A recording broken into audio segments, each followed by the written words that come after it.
30장 그리고 31장 잠언의 마지막 부분은 물론 대부분은 솔로몬이 지은 지혜의 말씀입니다만 나중에 편집할 때에 30장 그리고 31장은 아굴의 잠언, 그 다음에 르무엘 왕의 잠언이라고 해서 두 개의 잠언을 삽입한 것으로 보입니다. 먼저 야게의 아들 아굴이라고 소개를 합니다. 이 잠언이 30장에 기록된 이 잠언은 야게의 아들 아굴의 잠언이라고 소개를 하지만 실제적으로 이 아굴이라는 사람에 대한 정보는 거의 없습니다. 그 여러 가지 의견들이 있어요. 이 아굴이라는 사람에 대해서 실제 인물이다, 아니면 지어낸 인물이다라는 등등의 여러 가지 의견들이 있습니다. 아가서의 내용, 솔로몬이 기록한 아가서의 내용을 참고하면 약간 우리의 생각을 이제껏 그 성경에 기록된 내용들을 좀 초월하는 그런 내용들로 구성되어 있는 것으로 볼 때에 이 아굴이라고 하는 이 사람 역시도 아가서의 내용을 가지고 왔을 때 실제적인 인물이 아니라 만들어낸 또는 누군가 지혜의 사람으로 인정된 어떤 이가 아닐까라고도 주장을 합니다. 중요한 것은 알 수 없다는 거죠. 정확하게 그가 누군지는 알 수 없다라는 점은 분명합니다. 세번역 성경으로 1절을 보면 우리 말씀은 그가 이디엘과 우갈에게 이른 것이니라 꼭 기록을 하는데, 세번역 성경으로는 이 이디엘 그리고 우갈이라고 하는 이 단어를 고유명사로 보지 않고 이디 그 다음 엘이라고 해서 이걸 그냥 문자적으로 해석을 하게 되면 이렇게 됩니다.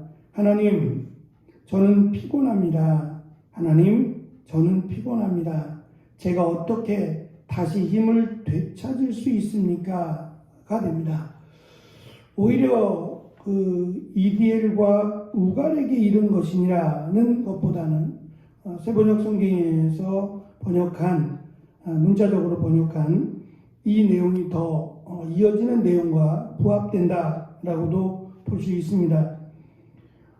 어쨌든 아굴은 1절에서 잠언을 시작하면서 첫 마디가 너무 힘들다, 너무 피곤하다라는 것으로 시작을 합니다. 그 이유를 2절과 3절에서 설명하는데, 그것은 지혜를 찾았는데 지혜를 찾지 못하고 지치기만 했다는 겁니다. 그래서 너무 피곤하고 너무 힘들다라는 고백으로 시작을 합니다.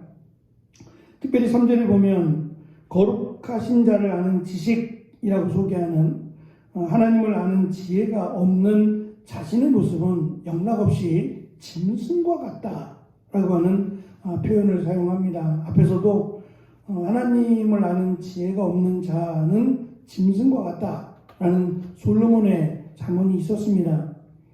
하나님의 형상이라고 하는 것이 없다면 우리는 짐승과 구별될 일이 없습니다. 하나님의 형상이 있기 때문에 우리는 짐승과는 구별되지 않은 전혀 다른 하나님의 피조물이 되죠. 그리고 하나님이 보시기에 가장 기뻐하실 만한, 그리고 하나님이 우리를 사랑하실 만한 분명한 이유가, 또 모든 사람이 하나님의 형상이 있다는 점에서 무시하지 말아야 될 분명한 이유가 있습니다. 아굴은 이 아굴의 잠언이라고 소개하는 이유가 4절에서 6가지로 수사학적인 질문인데요. 사실은 질문이 아니라 강조입니다. 정말 몰라서 하는 말이 아니라 이것에 대해서 자신이 지혜를 찾았고 그 지혜를 찾느라고 힘들었다는 점을 강조하고, 이것을 알기 때문에 이것을 전하고 싶고 이것을 후대에 물려주고 싶다라는 내용으로 6가지를 이야기합니다. 4가지는 하나님의 능력에 관한 것이고 2가지는 하나님의 이름과 그 아들의 이름에 관한 것인데, 하나님의 정체성에 관한 부분입니다. 이 정도만 안다는 것도 정말 대단하다라고도 할 수 있을 겁니다. 먼저 하나님은 하늘에 올라갔다가 내려오신 분이라고 강조합니다. 고대 근동의 신화들은 인간은 절대 신들이 거하는 하늘로 올라갈 수 없다고 주장합니다. 올라가더라도 큰 재앙을 맞이할 것이다 라고도 주장을 합니다. 인간의 한계죠. 인간은 땅에서 살지요. 근데 그 이상, 예를 들면 물고기보다도 못한 이런 설명이 가능한 물에서 오랫동안 살 수 없고 깊은 바다 밑에 심해로 내려갈 수 없는 존재이며 하늘에 올라가는 것도 한계가 있죠. 땅을 밟고 하늘을 향해 갈 수는 있지만 하늘을 날 수 없고 또 인간이 볼 수 있는 그 영역 그 이상의 하늘을 갈 수 없는 그런 존재라고 하는, 그러니까 이 육지에서 땅에서만 살아야 되는 존재임을 설명합니다. 하지만 하나님은 하늘에 거하시고 하늘과 땅을 왕래하실 수 있는 그런 모든 것을 창조하시고 다스리는 분임을 이 아굴은 설명하고 강조합니다. 두 번째는 하나님은 바람을 장중에 모으시는 분이다 라고 강조합니다. 장중은 손바닥을 이렇게 겹쳤을 때에 움푹 들어간 부분을 말합니다. 그러니까 이렇게 우리가 물을 떠서 마실 때도 이렇게 두 손으로 물을 모으고 그 모은 물을 마시게 되는 것처럼 바람을 장중에 모으신다라고 하는 것은 바람뿐만 아니라 이 날씨를 하나님이 통제하시고 조정하신다라는 내용이고, 하나님은 물을 옷에 짠 뿐이다라고 설명을 하므로 이 옷은 겉옷이나 외투를 의미하는데, 세상에 있는 바다와 호수와 강, 이 물과 관련된 것들을 하나님은 다스리고 통제하시는 분이다라는 설명입니다. 네 번째, 하나님은 땅의 모든 끝을, 지경이나 경계를 정하시는 분임을 강조합니다.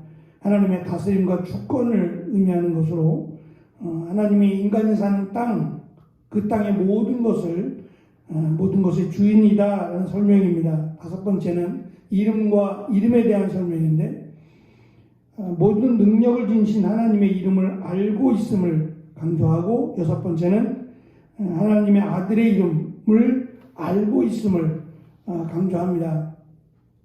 우리는 성경을 통해서 하나님의 다양한 이름들을 압니다. 거룩하신 이 또는 여호와 또 하나님 등등의 하나님의 진짜 이름은 알지 못해요. 그러니까 여호와라고 하는, 야훼라고 하는 이름도 하나님은 나의 주인이란 뜻이거든요. 그러니까 이름이 아니라 사실은 의미죠. 그러니까 우리가 아는 하나님의 이름은 진짜 이름이 아니라 하나님을 상징하는 의미들로 우리가 부르고 있는 겁니다. 어쨌든 하나님은 그 이름대로 하나님은 전능하시고 그 하나님의 속성이 인자하시고 우리를 사랑하시는 분이라는 것을 그가 깨달았다는 거예요.